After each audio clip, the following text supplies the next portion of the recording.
Hey everyone, Bill Lethman here for Money Evolution. In today's video, I'm going to be reviewing a recent episode of CNBC's new series called Millennial Money. If you haven't checked out an episode of Millennial Money, I think they come out about once a week or so, and usually what they do is highlight some young individual, and they talk about how they're making income, how much income they're making, and how they're spending that income. So what I want to do here in these videos is kind of come on and talk about some of the things that they're maybe doing right, some of the things that are going really well for them, and then also maybe talk about some of the things that maybe they could improve on. I think this is the second video that I've done like this. The last one, we'll have a link in the description, was from the Wall Street Journal, and they were highlighting a young couple living in Seattle, trying to pay off student debt, save for a house, and we had a really good discussion about that and some of the things I thought they could do better. Well, for this video, this 23-year-old making $172,000 in New York City is doing a lot of things good. In fact, I couldn't really find anything that he was doing that was not good, but I think it's still important to look at that, and regardless of what situation you might be in, maybe learn a little bit from this, and there's going to be some takeaways. So let's kind of jump in and see what he's doing here. Get back to my whiteboard. So first of all, making a great income. Obviously, this guy's got to be pretty smart. He's working as a consultant. That can mean almost anything, so we don't know exactly what he's doing there. But they also kind of break down some of the spending that he has, and there's a couple highlights from it. So number one, he's working a lot. He's working 15 hours a day, and I think that's something fairly typical for a young graduate living in New York City. So he's spending a lot of time. But what was really surprising as you watch this video was not only how much he was working here, but even with that, he was still trying to get some side hustle business going. And so his dad and his grandfather had like a 1980s surf culture business, as the way they described it, selling stickers and clothing and things. And so he's working and involved in that business, trying to make some extra money there, in addition to the 15 hours that he's spending consulting, and it looks like he travels quite a bit as well. He's also helping Chinese immigrants get through the job market and things. So he's doing some consulting there. He charges $100 an hour. It says he makes about $400 a month on there. So he's got another 4 hours a week, or 4 hours a month rather, doing some of that consulting.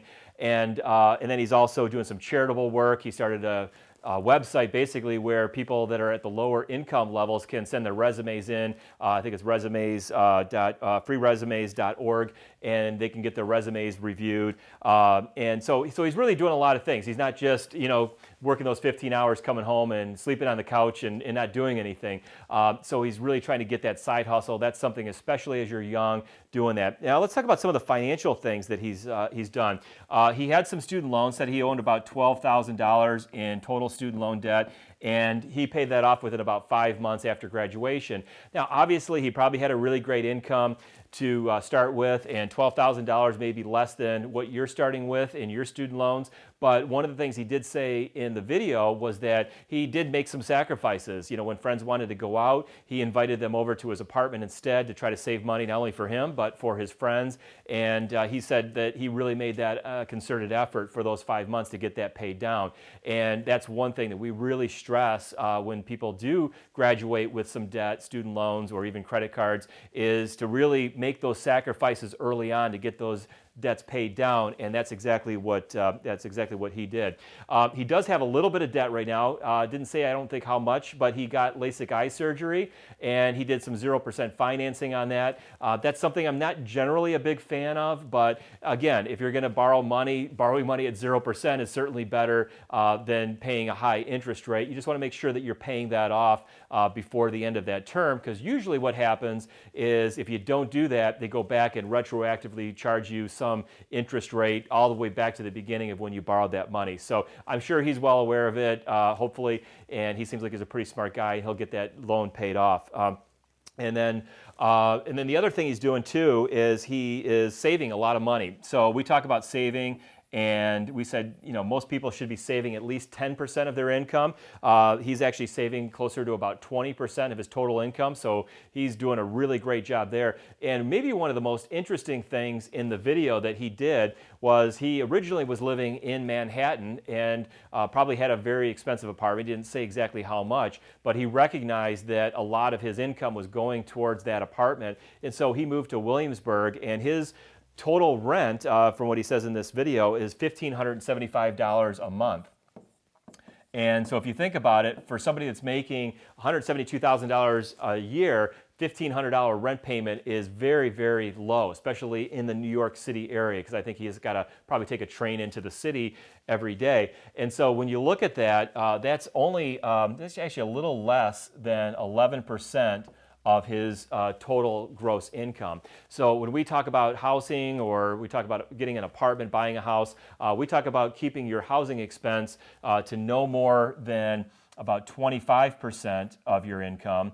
And ideally, maybe in that 20 to 25, so he's doing substantially better than that. And I think he's recognizing, even as a young individual, that by making some of these sacrifices now, it should pave the way for him to have a very good financial future. Eventually maybe he's going to get married, have kids, and he's definitely setting the right kind of foundation here. So again, if you haven't seen that video, I'll put the image back up on the screen here. Check it out. We're going to have that link description below, so you can check that out, watch the video, and I hope you enjoyed this kind of video. Again, we're going to try to do this a little bit more frequently, kind of dive in on some of these finances, and hopefully we can glean kind of like little case studies out of them. So anyway, if you like it, hit the subscribe button, the little notification bell. That way, anytime we upload a new video, you're going to be sure to get notified on that. And also, too, we're going to have a link for the Money Evolution Resource Center. That's where we've got a whole bunch of free things. We've got some downloads, some videos over there that aren't here on our YouTube channel. So check that out as well, and I'll see you back in one of our next videos. Thanks.